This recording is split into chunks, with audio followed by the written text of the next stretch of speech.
안녕하세요. 정설영 수의사입니다. 그래서 여러분들 우리 포동포동한 고양이를 보면 예쁘기도 하고 더 귀엽다고 보시는 분들 많이 계시죠? 네, 사람이든 동물이든 비만은 여러 문제를 야기할 수 있으므로 관리하는 것이 필요합니다.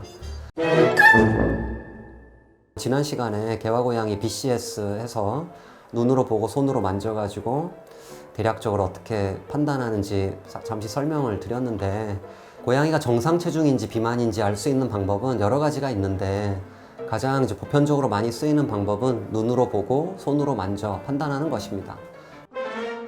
그래서 우선 정상 체중을 가진 고양이의 경우는 위에서 이렇게 봤을 때 허리가 약간 잘록하게 느껴져야 되고요.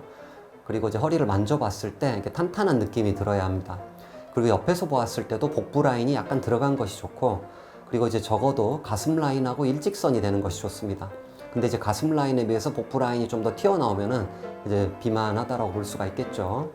그리고 또 이제 마찬가지로 손으로 만져보았을 때 살과 뼈가 함께 만져져야 하는데, 특히 이제 갈비뼈 부분 손으로 만졌을 때 갈비뼈가 살짝 느껴져야 됩니다.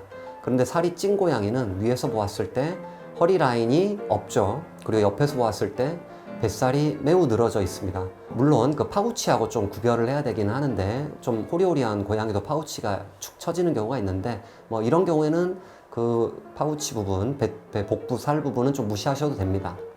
그래서 중요한 거는 위에서 봤을 때 하고 손으로 옆에 갈비뼈를 만졌을 때 갈비뼈가 어느 정도 만져져야 된다는 것입니다. 근데 이제 이 방법이 주관적 요소가 많이 개입돼 있어서 객관적으로 판단하기는 어려운 부분이 좀 있습니다. 그래서 오늘은 계산을 통해 체지방률을 평가해서 비만 정도를 판단하는 방법을 알려드리고자 합니다. 이 방법은 이제 두 가지 수치만 있으면은 이제 체지방률을 알 수가 있는 방법인데요. 이 두 가지 수치 중에 하나는 몸통 둘레 센티미터로 나타내고, 그리고 다른 하나는 이제 무릎에서 발목까지의 이제 길이입니다. 그래서 우선 고양이의 무릎에서 뒤꿈치까지의 길이, 정강이 길이라고 하겠습니다. 이 길이를 센티미터로 우리가 알고 있어야 되고, 그리고 이제 몸통 둘레를 측정하는데 이 몸통 둘레는 9번째 갈비뼈가 있는 곳을 측정하는 것이 좋습니다. 근데 여러분들 9번째 갈비뼈가 있는 곳 잘 알 수가 없잖아요. 그래서 이 9번째 갈비뼈가 있는 부위가 가슴 부위 가장 두툼한 부위라고 할 수가 있고, 머리 꼬리를 제외한 몸통의 정중앙 부분 정도로 보시면 됩니다. 그래서 이렇게 이제 센티미터로 이 두 개를 측정을 한 다음에 여기 계산 공식에 대입하면 됩니다. 보시면은 1.5 곱하기 몸통 둘레 빼기 정강이 길이. 그래서 몸통 둘레 빼기 정강이 길이에 1.5를 곱한 다음에 여기서 9를 뺀 값, 이렇게 도출된 값이 비만도가 아닙니다. 체지방 퍼센트인 거죠.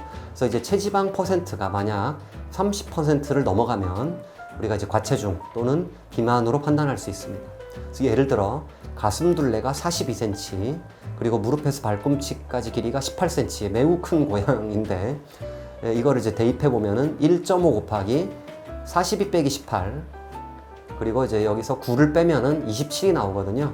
그래서 체지방률이 30%를 넘지 않잖아요. 이 경우는 체지방률이 27%니까. 그래서 이 경우에는 비만이 아니다라고 판단할 수 있습니다. 하지만 이제 가슴 둘레가 44cm고 정강이 길이가 14cm다. 그러면은 가슴 둘레와 정강이 길이의 차이는 30cm죠.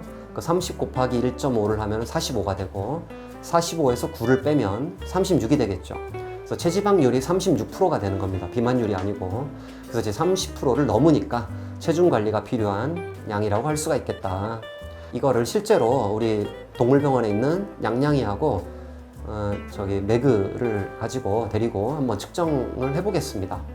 양양이를 데리고 체지방률을 측정하는 방법을 좀 보여드리도록 하겠습니다. 그래서 우리 양양이 보면은 딱 봐도 날씬합니다. 여기 이제 엉덩이 쪽 허리 라인도 있고, 옆에서 이제 갈비뼈를 만져봐도 이렇게 살짝 만져지는 이제 그런 체형이고, 여기서부터 엉덩이 중간, 여기가 이제 9번째 갈비뼈가 있는 데고, 그래서 줄자가 없으시면은 실이라든가 얇은 줄 같은 걸 사용하셔도 되고요. 딱 이 중간 부위를 쟀을 때 이제 35cm가 나옵니다. 그리고 그 다음에 이제 다리 길이는 뭐 잠잘 때 측정하면 더 편한데, 제 양양이는 이제 이렇게 얌전하니까 14cm가 나왔어요. 그래서 35 빼기 14를 하게 되면은 21이 되겠죠.